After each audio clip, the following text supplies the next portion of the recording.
Hello candidate, आप लोग कैसे हैं। मैं आशा करता हूं कि आप लोग अच्छे होंगे। तो चलिए हम लोग वीडियो की शुरुआत करते हैं। वीडियो की शुरुआत करने से पहले मैं आप लोग से यही बोलता हूं, जो लोग चैनल पर पहली बार विजिट किए हैं आप लोग सिंपली चैनल को जरूर सब्सक्राइब कर लीजिएगा। सब्सक्राइब करने के साथ बेल नोटिफिकेशन को दबाना मत भूलिएगा, ताकि आपको वीडियो की लेटेस्ट इन्फॉर्मेशन मिलती रहे। और टेलीग्राम चैनल को भी आप लोग जरूर ज्वाइन कर लीजिएगा। वीडियो के डिस्क्रिप्शन बॉक्स पर टेलीग्राम चैनल की लिंक मिल जाएगी, आप लोग वहाँ से टेलीग्राम चैनल को ईजिली ज्वाइन कर सकते हैं। और वीडियो की शुरुआत करने से पहले मैं आप लोग से यही बोलता हूँ, आप लोग वीडियो को पूरी तरह से वॉच करिएगा, ताकि आप लोग को इस पर्टिकुलर इन्फॉर्मेशन के लिए कोई दूसरी वीडियो को देखने की आवश्यकता ना हो। तो मेक श्योर आप लोग वीडियो के लास्ट तक जरूर बने रहिएगा। तो चलिए बिना किसी देरी के हम लोग वीडियो की शुरुआत करते हैं। और वीडियो की शुरुआत करने से पहले मैं आप लोग से यही बोलता हूँ, आप लोग जो प्रीवियस वीडियो की लिंक मैं आप लोग को वीडियो के डिस्क्रिप्शन बॉक्स पर डाल दूंगा, आप लोग वहाँ से प्रीवियस वीडियो को देख सकते हैं। एंड जैसे आप लोग इस वीडियो को देखेंगे तो आप लोग को राइट साइड में आई बटन पर रिलेटेड कंटेंट आप लोग को शो होगा, तो आप लोग डायरेक्ट वहाँ से भी प्रीवियस वीडियो को वॉच कर सकते हैं। एंड आप लोग डायरेक्ट चैनल पर भी जाके डायरेक्ट वॉच कर सकते हैं, जिससे आप लोग की क्लैरिटी काफ़ी क्लियर हो जाएगी। तो चलिए बिना किसी देरी के हम लोग वीडियो की शुरुआत करते हैं। तो आप लोग को मैं बताना चाहूँगा कि जैसे कि प्रीवियस वीडियो में भी आप लोग को बताया गया था कि जो शिक्षा मंत्री जी हैं उदय प्रताप जी से स्टूडेंट ने भेंट किया हुआ, और उनकी तरफ से शिक्षा मंत्री की तरफ से भी आप लोग को आश्वासन दिया गया था कि इसके विषय में मैं एक जरूर आश्वासन दिया गया था, और ठोस आश्वासन दिया गया था कि मेरे द्वारा इस पर देखरेख में ये कार्य होगा। ठीक है। और यहाँ पर स्टूडेंट ने एक याचिका दर्ज की है, एक अनुनय एक प्रपत्र प्रस्तुत किया है शिक्षा मंत्री को लेकर। वो अनुनय प्रपत्र क्या है, उन्होंने क्या क्या बात लिखी है, वो मैं आप लोगों के साथ डिस्कस करूंगा, जिससे आप लोग की और क्लैरिटी काफ़ी क्लियर हो जाएगी कि पद वृद्धि को लेकर कितने % चांसेस है। और कुछ भी यहाँ पर कुछ और नई बातें निकल के आ रही हैं कि जो बाहरी छात्र हैं उनको भी यहाँ पर काफ़ी ज़्यादा वो सिलेक्शन ले रहे हैं। तो काफ़ी बात यहाँ पर डिस्कस की गई है, तो उससे भी रिलेटेड शिक्षा मंत्री शायद कुछ स्टेप्स ले सकते हैं। स्टूडेंट ने काफ़ी अच्छी बात इस प्रपत्र में लिखी हुई है, तो इस प्रपत्र की आपको मैं पूरी इन्फॉर्मेशन देता हूं, तो वीडियो के लास्ट तक आप लोग जरूर बने रहिएगा। तो यहाँ पर इन्होंने स्टूडेंट ने क्या मेंशन किया वो मैं आप लोग को बताता हूँ। काफ़ी अच्छा, मैंने भी अभी इसको पढ़ा तो काफ़ी क्लैरिटी वाली बात लिखी हुई है, काफ़ी ठोस बात लिखी गई है। शिक्षा मंत्री इस पर जरूर एक्शन लेंगे। ठीक है। तो यहाँ पर आप लोग सिंपली पढ़ सकते हैं, मध्य प्रदेश ईएसपी द्वारा मार्च 2023 में उच्च माध्यमिक शिक्षक परीक्षा वर्ग 1 2023 का आयोजन किया गया, तथा जो छात्र पात्रता परीक्षा में उत्तीर्ण हुए उनकी एक अन्य परीक्षा उच्च माध्यमिक शिक्षक चयन परीक्षा वर्ग 1 2023 आयोजित की गई। चयन परीक्षा में जो छात्र उत्तीर्ण हुए उनके लिए नाम मात्र के पदों पर भर्ती की जा रही है। महोदय, इस शिक्षक भर्ती में 16 विषयों में परीक्षा आयोजित की गई। इन 16 विषय में पदों की संख्या काफ़ी कम है, बहुत कम है। लगभग 50% से अधिक पद बैकलॉग में शामिल है, जैसा कि मैंने आप लोग को पहले भी बताया था। तथा नवीन पदों की संख्या बहुत ही कम है, जिनको सभी 16 विषयों में बांटने के बाद प्रत्येक विषय में पदों की संख्या नगण्य मात्र रह जाती है। ठीक है। यहाँ पर आप लोग सिंपली पढ़ सकते हैं, संख्या नगण्य मात्र रह जाती है, जिनको सभी वर्गों UR, EWS, OBC, SC, ST में पदों में बांटने पर अपने कैटेगरी में पदों की संख्या नाम मात्र की रह जाती है। काफ़ी इन्होंने सही बात की है कि नाम मात्र की संख्या रह जाती है। अगर आप 16 विषय में बांटेंगे तो संख्या काफ़ी कम होगी। ठीक है। और 50% से ज़्यादा पर तो बैकलॉग के हैं। ठीक है। तो बैकलॉग की संख्या ज़्यादा है और फ्रेश वैकेंसी काफ़ी कम है। अब बात करते हैं आगे इन्होंने क्या बात करी हुई है। अब यहाँ पर कुछ डेटा की इन्होंने बात किया हुआ कि शिक्षा वर्ग में जनजाति विभाग में क्या डेटा है। तो यहाँ पर आप लोग सिंपली पढ़ सकते हैं, हाल ही में जारी उच्च माध्यमिक चयन परीक्षा वर्ग 1 2023 के परिणाम के अनुसार बाहरी राज्यों के अभ्यर्थियों का चयन होने के कारण मध्य प्रदेश के मूल निवासी अभ्यर्थियों का चयन नहीं हो पाया है। वैसे ही पदों की संख्या कम है। ठीक है। अब यहाँ पर एक केस और आ जाता है, जो कि बाहरी राज्यों की संख्या, और ये जरूर देखा गया कि मध्य प्रदेश में बाहरी राज्यों के अभ्यर्थियों का ज़्यादा सिलेक्शन होता है, और जो मध्य प्रदेश के उनकी संख्या उनकी कम सिलेक्शन होता है। और बाहरी राज्य में जैसे राजस्थान हो गया, यूपी हो गया, तो यहाँ के स्टूडेंट काफ़ी ज़्यादा, और खासकर टेट परीक्षा में जो वर्ग 1, वर्ग 2, वर्ग 3 होता है उनकी संख्या काफ़ी ज़्यादा रहती है। और मध्य प्रदेश के जो स्टूडेंट, जो विद्यार्थी रहते, जो कैंडिडेट रहते हैं, उनका सिलेक्शन काफ़ी यहाँ पर कम होता है। तो यही बात इन्होंने उठाया हुआ है, जो कि काफ़ी अच्छी बात है। कुछ विषयों में सामान्य वर्ग की 80 से 90% सीटें सीधे बाहर से राज्यों के अभ्यर्थियों का चयन हो गया है। अब देखिए 80 से 90% बाहरी स्टूडेंट का यहाँ पर चयन हुआ है। ठीक है। अब वो कहने का मतलब ये है कि इससे ये नहीं है कि बाहरी स्टूडेंट का चयन नहीं होना चाहिए, बात सही है, उनका मुद्दा यही है कि पदों की संख्या बढ़ाई जाए, या तो फिर एक कोटा निर्धारित कर दिया जाए कि बाहरी राज्यों के इतने % कोटा में ही सीट आवंटित होगी। वो भी एक सिनेरियो, बट मध्य प्रदेश में ऐसा नहीं है। काफ़ी स्टेट ने ऐसा सिनेरियो किया हुआ है, बट मध्य प्रदेश की बात करें तो ऐसा सिनेरियो नहीं है। बाहरी राज्यों की आवृत्तियों का चयन हो गया। जैसे अब यहाँ पर डेटा दिया, वो आप लोग को डेटा में पढ़ के बता देता हूँ। अब जैसे डेटा क्या है, जैसे DPI में जो कि शिक्षा विभाग में है, कितने लोग का चयन हुआ। UR ओपन में देखा जाए तो हिंदी में 45 में से 33 बाहरी राज्यों का सिलेक्शन हुआ, जो कि काफ़ी ह्यूज नंबर है। अगर देखा जाए 45 में से अगर 33 बाहरी राज्य के कैंडिडेट सिलेक्ट हो रहे हैं, तो मध्य प्रदेश के लिए कितना बचा है, माइनस करेंगे तो कितना आएगा, 12 सीट मध्य प्रदेश के लोग, 33 सीट बाहरी राज्य वाले ले रहे हैं। जीव विज्ञान की बात करें तो 28 में 18 सीट बाहरी राज्य वाले ले रहे हैं। भौतिकी में, फिजिक्स में 24 में से 17 सीट बाहरी वाले ले रहे हैं। रसायन की बात करें तो 34 में से 19 सीट बाहरी वाले ले रहे हैं। गणित की बात करें तो 68 में से 36 सीट बाहरी वाले ले रहे हैं। ये डेटा काफ़ी ज़्यादा है। इससे समझ में आता है कि बाहरी राज्य यहाँ से मध्य प्रदेश से कितना ज़्यादा बेनिफिट ले रहे हैं। जनजाति विभाग की बात करें, जो ट्राइबल डिपार्टमेंट है, तो यहाँ से आप लोग देख सकते हैं UR में, रसायन में से 18 में से 16, भैया 2 सीट में कहाँ से मध्य प्रदेश इसमें सिलेक्ट होंगे। गणित में बात करें तो 19 में से 15, जीव विज्ञान की बात करें तो 18 में से 14, और भौतिकी की बात करें तो 19 में से 14, और अंग्रेजी की बात करें तो 17 में से 7। तो ये डेटा निकल के आया है कि इतने सिलेक्ट जो है बाहरी राज्य के हो रहे हैं सिलेक्ट। अब बात करते हैं कि स्टूडेंट को प्रॉब्लम नहीं, बाहरी राज्य वाले आ रहे, कोई दिक्कत नहीं, बट एक व्यवस्था होनी चाहिए कि जैसे 5% बाहरी राज्यों के लिए मैं रिजर्व करता हूँ, उसमें जितनी भी सीट आएगी मैं बाहरी राज्यों को आवंटित कर दूंगा। जैसे कि 50% आरक्षण है महिलाओं के लिए, तो कुल मिला के ऐसा सीट का आवंटित है, 50% महिलाओं को जाएगा।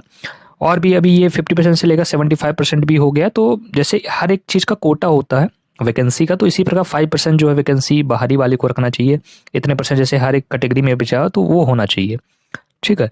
तो बट यहाँ पर ऐसा नहीं, बाहरी राज्यों की संख्या यहाँ पर ज़्यादा है, क्योंकि और खासकर मैंने देखा रिजल्ट में टैट में बाहरी राज्य जैसे UP और राजस्थान वाले काफ़ी अच्छा स्कोर करते हो, काफ़ी उनका सिलेक्शन, और मध्य प्रदेश में कुछ ज़्यादा ही होता है। आप डेटा भी रिसर्च करेंगे तो आप लोग को ये सिनेरियो देखने को मिलेगा, और ये मुद्दा उठाया हुआ है जो कि बिल्कुल जायज़ होता है। अब बात करते हैं आगे क्या बात किया हुआ है महोदय। ये तो कुछ उदाहरण है, यही स्थिति सभी विषयों में है। बाहरी राज्यों के अभ्यर्थियों के द्वारा ज़्यादा सीटें ली जा रही हैं, जिससे मध्य प्रदेश का छात्र वंचित रह जाता है, जबकि अन्य मध्य प्रदेश के बाहरी राज्यों में ऐसा नहीं होता है।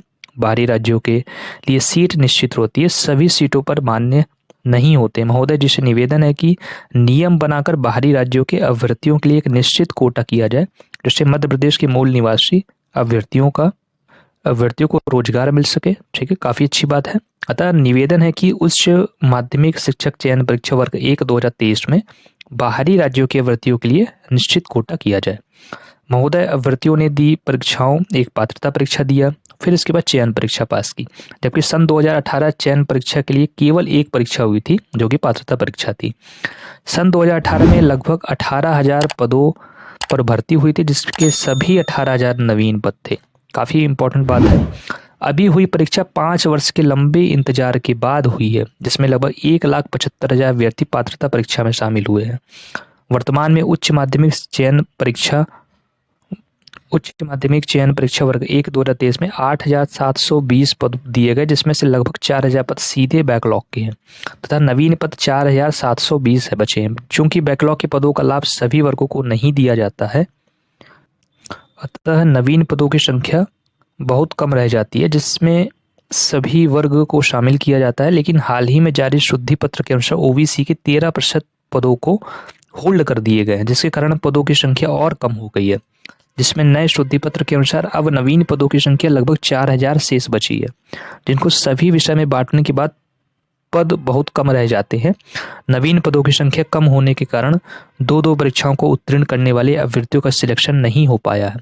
नवीन पदों की संख्या में मुख्य विषय जैसे भाषा विषयों में हिंदी, अंग्रेजी तथा संस्कृत, अन्य विषयों में पदों की संख्या परीक्षा देने वाले अभ्यर्थियों की तुलना में काफ़ी कम है, बहुत कम है, ठीक है। अब यहाँ पर कुछ डेटा दिया गया, जैसे आप लोग यहाँ पर देख सकते हैं। हिंदी विषय में नवीन पद में अतिथि में कुल 110 है, गैर अतिथि में 325 है, अंग्रेजी में 184 है, गैर अतिथि में 545 है, संस्कृत विषय में 23 है एंड गैर अतिथि में 65 है, अर्थशास्त्र की बात करें तो 25 है एंड 70 है। समाजशास्त्र की बात करें तो समाजशास्त्र में तो काफ़ी कम है, अतिथि में ओनली 7 है, गैर अतिथि में 21 है। गृह विज्ञान की बात करें तो 6 है एंड गैर अतिथि में 12 है। तो ये वैकेंसी का नवीन पद का यहाँ पर आंकड़ा दिया गया है। और भी विषय का इनको करना चाहिए, बट ठीक है, इतना डेटा दिया, काफ़ी अच्छी बात है। अब बात करते हैं कि आगे इन्होंने क्या बात बोली है। तो यहाँ पर आप लोग सिंपली पढ़ सकते हैं, महोदय दिसंबर 2022 के राजपत्र के अनुसार उच्च माध्यमिक शिक्षक वर्ग 1 के रिक्त पदों की संख्या लगभग 32,000 है। ठीक है, जो कि मैंने आप लोगों को इससे प्रीवियस वीडियो में भी बताया हुआ था। और वर्तमान भर्ती केवल लगभग 4,000 नवीन पदों पर ही की जा रही है। अतः आपसे निवेदन है कि नवीन पदों की संख्या में वृद्धि की जाए, जिससे हम सभी जो दो परीक्षा उत्तीर्ण किए हुए हैं अभ्यर्थी को रोजगार मिल सके। काफ़ी अप टू द पॉइंट इन्होंने बात कही हुई है और काफ़ी सही बात करी हुई है। महोदय आपसे अनुरोध है कि दिसंबर 2023 तक शिक्षकों की रिटायरमेंट होने के कारण रिक्त पदों की संख्या और बढ़ जाती है, जो कि मैंने आप लोगों को इससे प्रीवियस वीडियो में भी बताया हुआ था। इन पदों को राजपत्र में जोड़कर तथा नवीन पदों का सृजन करके बड़े हुए पदों के साथ नया रोस्टर जारी किया जाए। अगर 2018 भर्ती परीक्षा की तुलना इस बार की परीक्षा से की जाए तो इस बार नवीन पद केवल 25% ही है। अतः आपसे निवेदन है कि उच्च माध्यमिक चयन परीक्षा 2023 में 25,000 पदों की वृद्धि की जाए, जिससे हम सभी अभ्यर्थी जो 5 वर्षों से इस परीक्षा का इंतजार कर रहे हैं उनको रोजगार मिल सके। महोदय बड़ी उम्मीद के साथ यह पत्र लिखा है। आशा है कि हम सभी शिक्षक परीक्षा उत्तीर्ण छात्रों के दर्द और भावनाओं को आप समझेंगे और हमारे मुद्दे को विधानसभा में उठाएंगे और शासन के संज्ञान में लेकर आएंगे, जिससे कि ज़्यादा से ज़्यादा पदों की वृद्धि की जाए। प्रार्थी आप लोग यहाँ पर देख सकते हैं, समस्त उच्च माध्यमिक चयन परीक्षा वर्ग 1 2023 उत्तीर्ण छात्र। बात करें जो इन्होंने बात कही हुई है स्टूडेंट ने, काफ़ी सही और बहुत संवेदनशील तरीके से और काफ़ी मार्मिक तरीके से इन्होंने अपनी बात को रखा हुआ है शिक्षा मंत्री के सामने। ठीक है, इस पे वो सभी पॉइंट्स नोटिस किया गया है कि बिल्कुल सही बात इन्होंने बात करी हुई है। बात करते कि जो बाहरी छात्र के कैंडिडेट है, स्टूडेंट है, उनका सिलेक्शन होता है, कोई दिक्कत वाली बात नहीं, कोई उनसे दुश्मनी तो है नहीं, बट एक कोटा निर्धारित किया जाए, जैसे 5% का एक कोटा बना दिया जाए, उसमें जो सीट आती है उनको कई किया जाए। बट मध्य प्रदेश में ऐसा कोई कोटा नहीं है, इसलिए ज़्यादा सीट में उनका सिलेक्शन हो जाता है और पद की संख्या वैसे भी कम रहती है। तो अगर उनको रखा जा रहा है तो पदों की संख्या बढ़ा दो, ताकि मध्य प्रदेश वालों का भी यहाँ पर चयन हो पाए। बिल्कुल सही बात है, कोई दिक्कत वाली बात नहीं है। तो ये जो है शिक्षा मंत्री को सौंपा गया, जो कि पूरी डिटेल इन्होंने बताया हुआ है, काफ़ी सही बात कही हुई है। अब देखना ये है कि इस पे एक्शन क्या होता है, बट चांसेस यही है कि आपके फेवर में एक्शन, आपके फेवर में ही बात आएगी। ठीक है, अब बात करते हैं कि देखिए क्या होता है कि आपको यहाँ पर लगे रहना पड़ेगा, प्रयासरत रहना पड़ेगा, पॉजिटिव तरीके से आपको अपनी बात यहाँ पर रखनी होगी और तभी आप लोग के फेवर में बात आएगी। ठीक है, सिलेक्शन होगा तो आप ही का होगा और आपके थ्रू अगर सबका हो जाता तो अच्छी बात है। तो इसलिए आप लोग को प्रयासरत रहना है। मैं आप लोग को एक बात भी बताना चाहता हूँ, क्या होता है कि सरकार को भी पता है कि मैं यहाँ गलत कर रहा हूँ, तभी वो आपकी बात समझ रहे हैं। बट क्या होता है, सरकार ऐसे आपकी बात बिन कहे आप कुछ नहीं मानते। कहने का मतलब ये है कि अगर जैसे भगवान जी है हमारे, ठीक है, भगवान जी की मैं बात करता हूँ, तो भगवान को पता है कि ये इसको कष्ट हो रहा है। भगवान तो सबको देख रहा है, आपको भी देख रहा है, मुझे भी देख रहा है, सबको देख रहा है, कष्ट हो रहा है। बट जो मंदिर जाएगा, जो उनकी पूजा करेगा, जो उनके लिए कुछ करेगा, तभी ना भगवान आपको फल देंगे। तो सरकार ऐसी ही सरकार है, सरकार को भी पता है कि मैं गलत कर रहा हूँ, बट अगर आप लड़ेंगे नहीं, अगर आप कुछ करेंगे नहीं, अगर आप हाथ पे हाथ रख के बैठेंगे तो सरकार थोड़ी आपके फेवर में आएगी। तो इसी प्रकार भगवान जी के पर लागू होता है ये, और इसी प्रकार सरकार पे भी लागू होता है। ठीक है, तो आई होप आप लोग को इस वीडियो से काफ़ी हेल्प मिली होगी और इसी प्रकार की यूजफुल कंटेंट के लिए आप लोग हमारे चैनल को जरूर सब्सक्राइब कर लीजिएगा। सब्सक्राइब करने के साथ बेल नोटिफिकेशन को दबाना मत भूलिएगा, ताकि आप लोग को इसी प्रकार के लेटेस्ट कंटेंट हमारे चैनल के माध्यम से मिलती रहे। और टेलीग्राम चैनल को आप लोग जरूर ज्वाइन कर लीजिएगा। वीडियो के डिस्क्रिप्शन बॉक्स पर टेलीग्राम चैनल की लिंक मिल जाएगी, आप लोग वहाँ से टेलीग्राम चैनल को ईजिली ज्वाइन कर सकते हैं। ठीक है, और वीडियो पसंद आती है तो इस वीडियो को लाइक ज़रूर करिएगा और इस वीडियो को मेरे से ज़्यादा लोगों के साथ शेयर कर दीजिएगा, ताकि उन तक भी ये कंटेंट पहुंच जाए और उनको भी एक होप मिले और एक सकारात्मक सोच के साथ वो आगे बढ़ सके। क्योंकि क्या होता है कि सिलेक्शन जो इतनी मेहनत के बाद भी इतना अगर करना पड़ता है तो स्टूडेंट काफ़ी हताश हो जाते हैं। तो उन तक इस वीडियो को पहुँचाएगा ताकि वो लोग को इस वीडियो को देख के उन तक ये इन्फॉर्मेशन पहुँच सके। तो इसी प्रकार अपनी वीडियो को मैं समाप्त करना चाहता हूँ और आपके कोई भी डाउट रहते कमेंट में कमेंट करिएगा, मैं वहाँ से आपके डाउट का आंसर करने की पूरी कोशिश करूँगा। ठीक है? और जो भी इन्फॉर्मेशन होगी, जो भी आप लोग के सकारात्मक पॉजिटिव वे में होगी, तो वो मैं आप लोग से इस वीडियो के माध्यम से ज़रूर शेयर करूँगा। तो चैनल को ज़रूर सब्सक्राइब कर लीजिएगा। तो इसी प्रकार मैं अपनी वीडियो को मैं समाप्त करना चाहता हूँ। जय हिंद, वंदे मातरम।